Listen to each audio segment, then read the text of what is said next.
Big TV భక్తి సమాచారం WhatsApp ఛానల్లో జాయిన్ అవ్వండి. అన్ని విశేషాలు ఎప్పటికప్పుడు తెలుసుకోండి. రాగం ఇష్టం ఉంటే ద్వేషం కూడా ఉంటుందండి. రాగాది దోషులు అనడం, రాగద్వేషాలు అనలేదు. రాగం ఉంటేనే ద్వేషం కూడా ఉంటుంది. ద్వేషం వదులుకోమంటే చాలామందికి ఇష్టంగా ఉంటుంది, రాగం వదులుకోమంటే ఇష్టం ఉండదు. రాగం అంటే సంగీతంలో రాగం కాదమ్మా.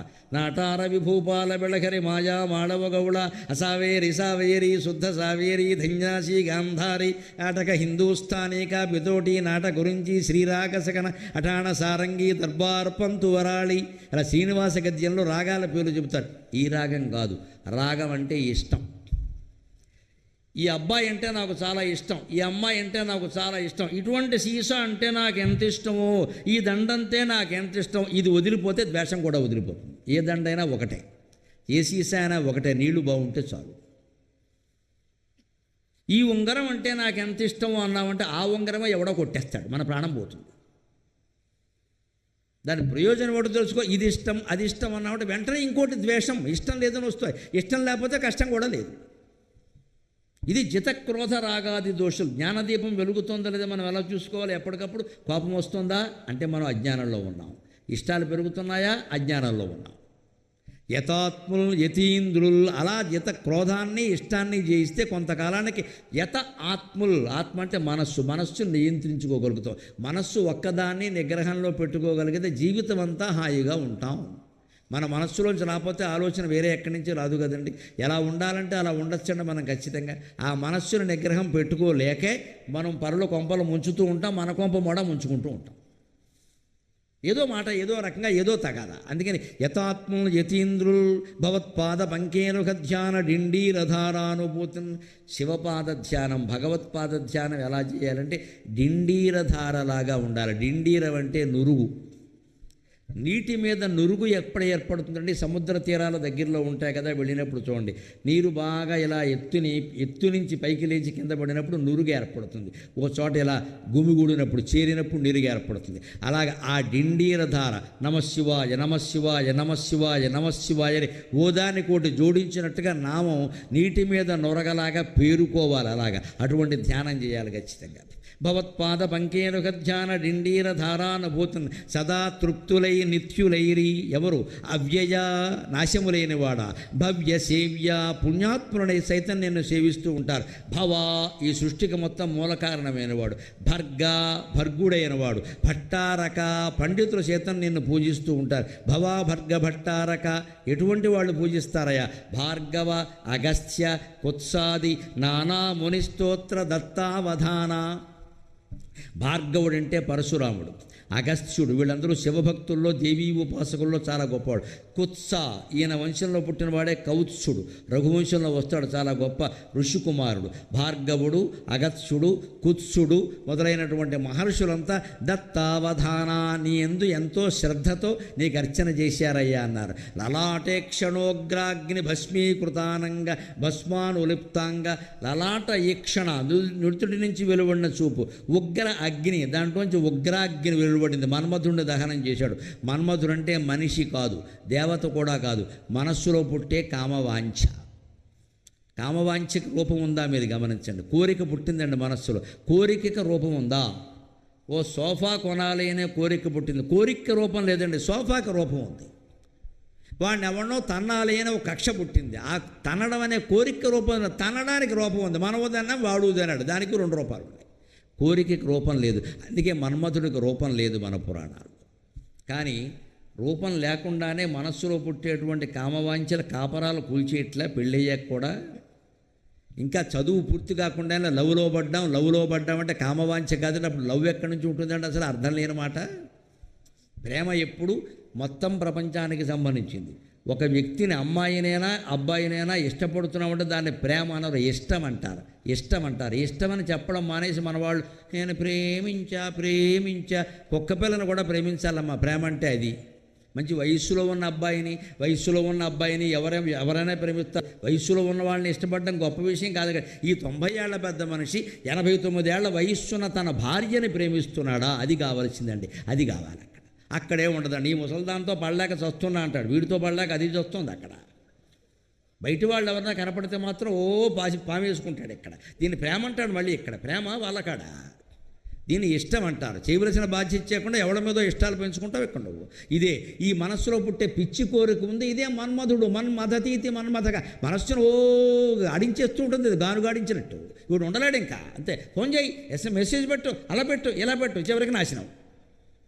వీడియో కాల్ చేసేయి. ఇవాళ మొత్తం సైబర్ మోసాలు జరుగుతున్నవి ఏమిటండి? ఎవరో అమ్మాయి కంఠం పెట్టుకు మాట్లాడతారు, అమ్మాయిలు కాదు. వీడు పడిపోతాడు వాళ్ళు. అక్కడి నుంచి అమ్మాయి మొదలవుతుంది.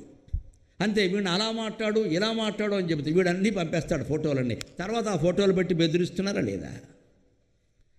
దానికి సమాధానం కూడా శివదండకంలో ఉంది. మన ప్రాచీన సాహిత్యాన్ని జనానికి, మన పిల్లలకు అలవాటు చేయగలిగితే సైబర్ నేరాలు సహా సమస్తం ఆగిపోతాయి. అంత గొప్ప విషయం ఉంది ఇక్కడ. ఇందులో ఆ రూపం లేని మన్మథుడు ఎలా ఉంటాడో తెలియనివాడు పీడించేస్తున్నాడు మనుషులను పట్టుకుని. ఆ మన్మథుడిని ఎలా జయించాడు? రూపం లేని మనస్సుతోనే జయించాడు. లలాటేక్షణ ఉగ్రాగ్ని భస్మీకృత అనంగలిప్తాంగ భస్మానులిప్తాంగ. రూపం లేనివాడు రూపంతో ఎలా జయించండి? మనస్సులో పుట్టిన కోరిక కదా, మనస్సుతోనే జయించాడు. ఆ మనస్సు లోపలికి వెళ్ళాడు శివుడు. పార్వతీదేవి కనపడగానే ఎక్కడ ఇంతవరకు నేను దక్షిణామూర్తిగా ఉండి ఇక్కడ అద్భుతంగా దక్షిణామూర్తి ద్వారా జ్ఞానం చెప్పాను కదా, ఈ అమ్మ ఎవరో వచ్చి నాకు ఆకులో పువ్వులో ఇవ్వగానే నాకు ఎందుకు కలిగింది ఈ వాంఛ?